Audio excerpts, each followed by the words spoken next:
Hey friends, welcome to Decode the Law. In this video, I'm going to talk about section 125 of the Code of Criminal Procedure. This is very important section from the exam perspective and it is frequently used section in the practical field. So, without wasting any time, let's start the video. And please be attentive because in this video I'm going to tell you all the important points to remember and I am also going to tell you all the important precedents. So friends, if you look at this section from the Bayer Act, you will see that this section comprises of total 5 subsections. And it is not possible to remember each and everything that has been stated word to word or line to line. It is one of the very important section from the exam perspective and it is frequently used section in the practical field. And I have break this section in several parts so that your learning and understanding will become easier. So let's get started. So section 125 of the Code of Criminal Procedure actually comprises of total 5 subsections. So before directly going into the section, we need to know what is the meaning of the term maintenance. The term maintenance has not been defined anywhere in the Code of Criminal Procedure. It includes means of subsistence, supply of necessaries, aids, support and assistance to the person who actually is in need. So the basic object of section 125 is that to prevent starvation, destitution and vagrancy to dependents. The Supreme Court in Bhagwan Dutt versus Kamla Devi observed that the remedy under section 125 CrPC is speedier and economical than any other remedy, and number 2 is that it aims at preventing destitution and vagrancy that basically lead to the commission of crime. If we analyze the scope of the section, these provisions actually do not determine the status of personal rights of the parties.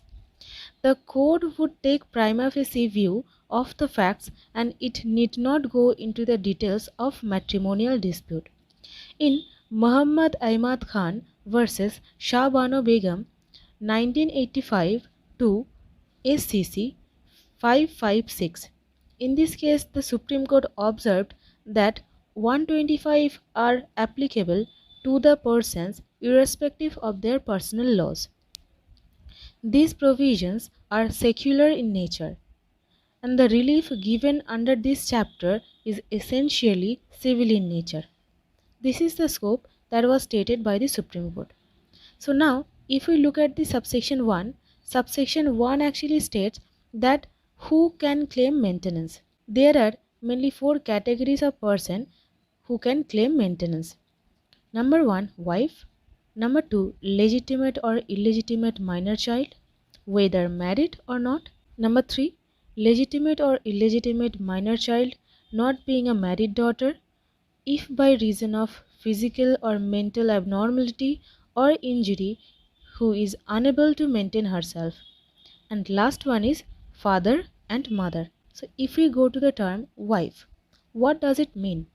According to section 125, explanation B defines wife to include a divorced wife who has not remarried.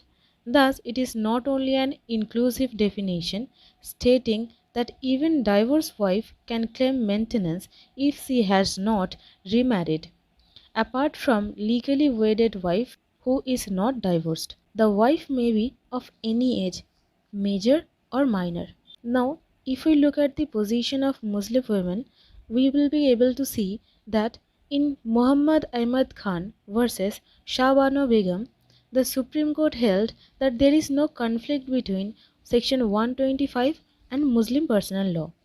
The court actually observed that Muslim personal law limits the liability of the husband and to maintain the wife till the period of iddat. Now, next point is that live-in relationships and marriage-like relationships. The Supreme Court in Velusamy versus Patchaiammal 2010 10 SCC 469 introduced a new approach and held that a woman who is in marriage-like relationship, though not legally married, can claim maintenance.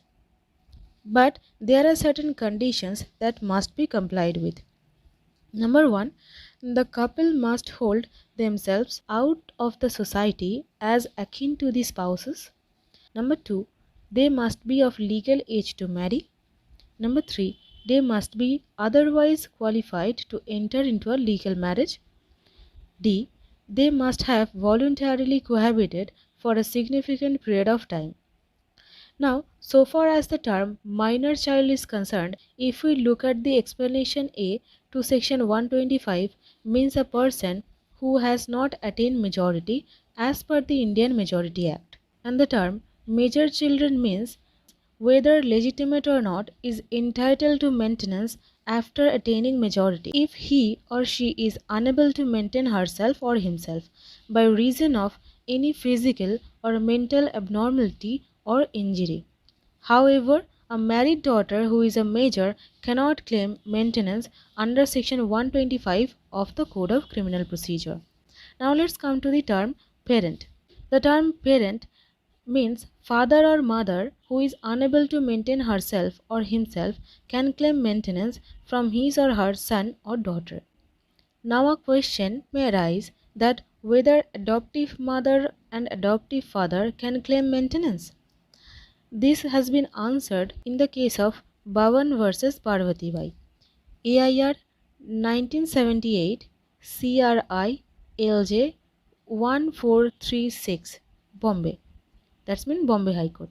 In this case, it was held that the court further clarified that even mother is to be construed as to include adoptive mother. Now, another question that may arise whether stepmother can claim maintenance. Under section 125, it does not include a stepmother unless she is a childless widow or if her husband is incapable of maintaining her, then she has no natural son or daughter. This has been stated by the Supreme Court in Kirtikant D. Bhadodaria versus State of Gujarat, 1996 for SCC 479. When any such allowance for the maintenance or interim maintenance and expenses or proceedings shall be payable from the date of the order, or if so ordered from the date of the application for maintenance or interim maintenance and expenses of proceedings as the case may be. And subsection 3 states about if a person who has been ordered to pay maintenance and there is a breach of such order, then magistrate can issue a warrant for levying the amount due in the manner provided for levying fines. Also impose sentence of 1 month imprisonment until the payment of such amount. And there is a proviso part appended to subsection 3. It states that no warrant shall be issued where for the recovery of any amount due under this section unless application be made to the court within the period of 1 year. That means within 1 year an application must be made to the court. And proviso further states that where a person who offers to maintain his wife on a condition for living with him and she refuses to live with him, then such magistrate may consider any ground of refusal stated by her and may make an order under this section notwithstanding such offer if he is satisfied and there is just ground for not doing so. Now, explanation appended to subsection 3, it states that if a husband has contracted marriage with another woman or keeps a mistress, then it shall be considered not to be just ground for his wife to refuse to live with him. Subsection 4 states that Section 4 states circumstances when wife is not entitled to claim maintenance. When wife is living in adultery, then wife living separately without just cause, and next wife living separately by mutual consent. These are the ground that has been stated in subsection 4 where wife cannot claim maintenance.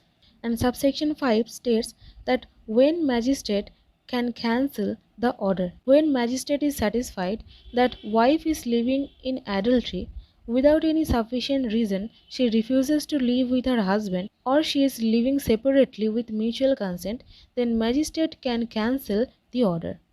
So this was all in this video. I'll see you on the other side. This is me, Advocate Papia, signing out. Stay blessed.